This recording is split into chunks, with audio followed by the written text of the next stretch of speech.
What's up guys, it's Rowan here from Artismart TV.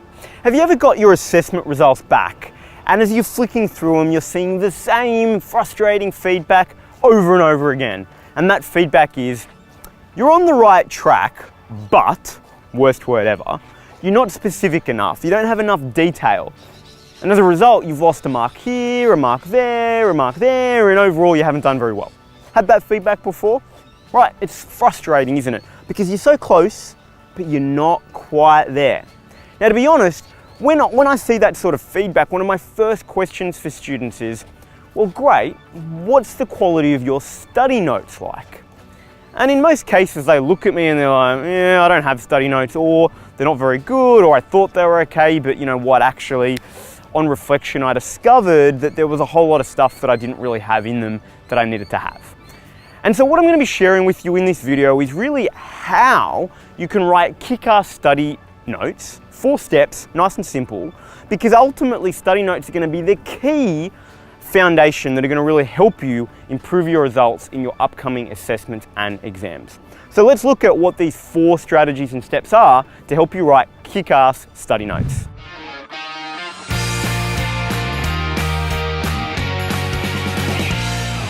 So the first thing in writing kick-ass study notes is to actually get 1 week ahead. Now, why? Well, I think the thing that I often see happens is that students are writing their study notes and it's easy to fall behind, first of all, as you know, the volume of work sort of starts overwhelming you. But also it means that if that occurs, you're going to get to 1 to 2 weeks before your exam or your assessment and you haven't finished your notes, and then you're madly trying to finish your notes and study for the assessment and prepare, and if you weren't overwhelmed before, I promise you, you will be now. So that's why you want to get 1 week ahead in writing your study notes, because it's actually going to give you 2 benefits. The first benefit is that it's going to mean that when you get to the week before your HSC assessments that you have, you're actually going to be okay because you've completed your study notes. You've got that buffer. Which is going to just mean that you can focus on doing the work to actually learn the material the week before rather than just writing your study notes. The second reason though is that actually during the term it's going to enable you to, by going a week ahead of your class, actually better consolidate the material. You're going to be able to turn up to class and ask better questions that are going to really zone in on the areas that you need more support on. And in fact, getting 1 week ahead in study notes was a key study strategy that state ranking students have used across their subjects to really excel. So that's the first step in writing kick-ass study notes. It's to get 1 week ahead so that you can consolidate knowledge better and better prep for your assessments. So the second principle in writing kick-ass study notes is to use the syllabus and then go beyond. Now what I'm talking about here is that I find when I speak to so many students and ask them about how they created their study notes, they look at me and they tell me, well, you know, I got my textbook out and then I used my textbook and I used the structure there and I wrote my study notes. Isn't that how you meant to do it? And look, that's okay, that's a good start, but you know, it's really trusting and assuming that the textbook has followed the syllabus. And ultimately, all you're going to be examined on is what's in the syllabus. So often textbooks have lots of additional information and they go on tangents and cover different things that you might not actually need to know. And so this means that fundamentally the first step here, really importantly, is to go and get access to the syllabus.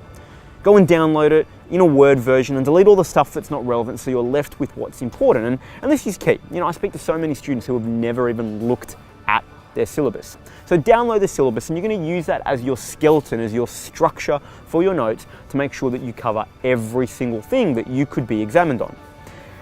Now, you need to go beyond the syllabus, of course. You know, where's the content coming from that fleshes out these notes? Well, you know, of course, your textbook, but here's a really important point. You should not just use a single textbook.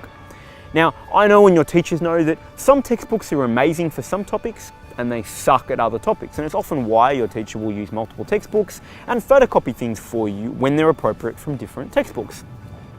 If you use a single textbook, your challenge is going to be that you're going to have great knowledge for some of the course and it's going to be sucky for some of the course because you're relying on that single textbook.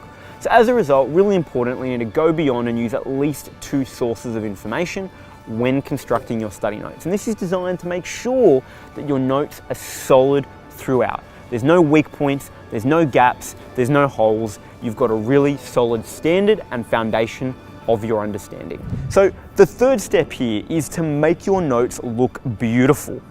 That's right, beautiful. You might be thinking like, well, what the hell, like beautiful? Why beautiful? But hear me out. When you go to a website and it's an ugly website, like you look at it and it's just horrible, it's got stuff everywhere, what do? I bet that within less than 10 seconds, you hit the close tab and you go to a new website. And in fact, that's something called a bounce rate. And there's a reason this happens. The way that we're designed as human beings is that, certain structures of information create cognitive overload. All that means, a fancy word for saying that we look at something, we feel overwhelmed by the amount of information, we don't know where to look, so we close it down, we want to look away. Now my point being is if you've got ugly notes, like if your notes are just like you crammed everything into a tiny space to try to save the number of pages, right? Or there's no clear hierarchy and there's just stuff everywhere, what are you going to do? Like you're studying, you're tired, I guarantee you're just going to take the easy path and go, man, this sucks, I don't want to do it, and not actually use them. So one, having beautiful notes is going to help with memory, right? Because as I said, it's going to minimize cognitive loads. It's going to help you learn stuff more effectively. And secondly, it's also just going to help you stay focused and do the work and not quit and bail when it actually matters. So there's some simple principles for creating beautiful notes. And the first one really is what we call, the white space to text ratio. The reason we close those ugly looking websites is often because there's not a lot of white space. There's like too much information, too much color, too much content. And the same thing is if you go to a textbook, there's big chunks of paragraphs, right? So there's a lot of text, not a lot of white space. And so it's overwhelming to us. So in your notes, you need to make sure that you have lots of white space. That's really, really, really important. Because it's going to make it easier for you to scan your notes and take in the key pieces of information. So lots of white space, that means small paragraphs, no big chunks. You want to use lots of hierarchy, so dot points, numbered systems, right? Tables so that you can visually represent things more effectively, and you want to use some color in there. So denote certain things with certain colors. So definitions might be one color, statistics might be another, case studies might be another, because your brain's going to use that as a trigger point later on so that you can remember the information more effectively. So that's step number 3, make your notes look beautiful. So important, don't take this one lightly. So the fourth and final step in creating kick-ass study notes is to integrate past HSC questions.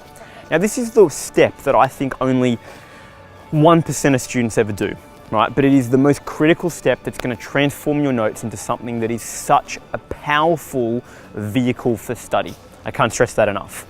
So basically the way this works is that once you've written your study notes on a dot point, I want you to go and find a question from a past HSC paper that relates directly to that dot point. And then I want you to put the question in at the bottom of your notes, and then I want you to use your study notes to write a response to that question. Now the reason this is important is because often you can have like study notes that are huge, right? That are just a mini textbook. And so how do you know that your notes are any good? How do you know that they're too long, too short? You don't until you go into the exam and get your results back, and then they're crap, and then you're frustrated, right? So the point of this is it's a way for you to actually test the quality of what you've done, which is really, really important. So you're going to take your notes and use it to write the response to this HSC question. Now, what it's going to tell you is, are your notes any good? Were you able to use them to write an effective response? Or did you discover that you were missing key bits of information, right? Which if you were, it's like, well, okay, you've got to fix it, right? Before you get into the exam. Or maybe you discovered that you'd actually written way too much, and so you could cut your notes down so that you could study more effectively. So the point of this is that it's actually a really, really powerful strategy to help you make your notes useful. Now, it's got an extra benefit though, and that extra benefit is just the fact that, guess what? If you're doing this for every single dot point, you're actually doing a whole lot of past papers bit by bit throughout the year. So you're also doing really applied study. So by the time you get to an exam or an assessment, you've done a bunch of past papers, they're under your belt, you've crafted a bucket load of model responses so you know how to write great responses. So super powerful. Step number 4, integrate HSC questions. So critical. So there you have it, guys, the 4 key steps for writing kick-ass study notes. If you have any questions about how to implement any of these, or you found any other tips or tricks that you'd strongly recommend for other students, Put them in the comments below, share your thoughts, I'd love to hear from you. Of course, if you haven't already, hit the subscribe button. We do videos every single week, and so that means that I will see you next week.